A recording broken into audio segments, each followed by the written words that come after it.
Hi guys, कसे आहात तुम्ही? आपल्या नवीन ब्लॉगमध्ये आपलं स्वागत आहे. तर मी आता घातलेलं आहे स्वेटर, जे मम्मीने माझ्यासाठी घेतलं. मम्मी बोलली तू हुडीच किती दिवस घालणार आहेस, आणि मी बिर्याणीची म्हणजेच व्हेज बिर्याणीची तयारी करत आहे. बघा मस्त मसाला कापत आहे, आणि मम्मी वरती आहे ना तांदूळ धुवत आहे.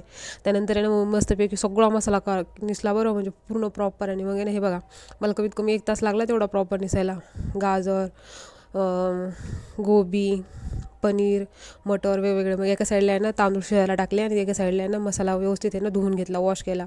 एका साईडला कांदा हे व्यवस्थित कापून फोडणीची तयारी केली दुसऱ्या पातेल्यात बरं. आणि तांदूळ आहे ना अगोदर शिजून घेतले, बासमती तांदूळ. मग मस्तपैकी ना मसाला काढला लगेच मिक्सरमधून. फटाफट मिक्सरमधून मसाला काढण्यासाठी मी आहे ना मिक्सरमध्ये सगळा मसाला प्रॉपर बघितला. मग नंतर फोडणी दिली बघा, कांदा मसाला टाकून ना.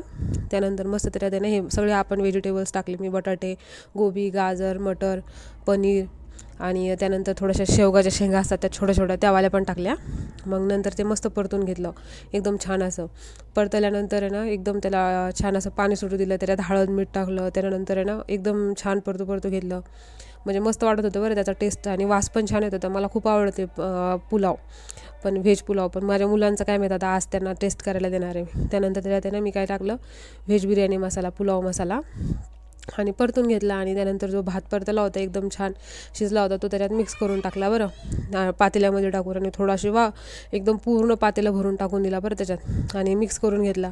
त्यानंतर मी ना कलर घेतला बरं, कारण की त्याच्यात मी हळद नव्हती टाकली ना, त्यामुळं कलर घेतला. आणि कलर थोडासा आहे ना मिक्स केला पाण्यामध्ये टाकून, आणि कलर सोडून दिला, कारण की पूर्ण भात आहे ना व्हाईट दिसत होता त्यामुळं. मग कलर टाकल्यानंतर मग थोडा वेळ म्हणजे थोडं वाफ घेतल्या झाल्यावर मी मस्त तो काढलं पातेल्यावरचं झाकण, आणि ना एकदम छान प्रकारे ना असं हलवून घेतला बरं पुलाव. आणि त्यानंतर आहे ना एका साईडला बघा मम्मीने करडीची भाजी परतल्यानंतर आम्ही मस्त समोर आणला. आम्ही पुलाव खायला सुरुवात केली, मी, राज, अमोल, आणि सगळ्यांनी पुलाव खाल्ला. आपला ब्लॉग आवडला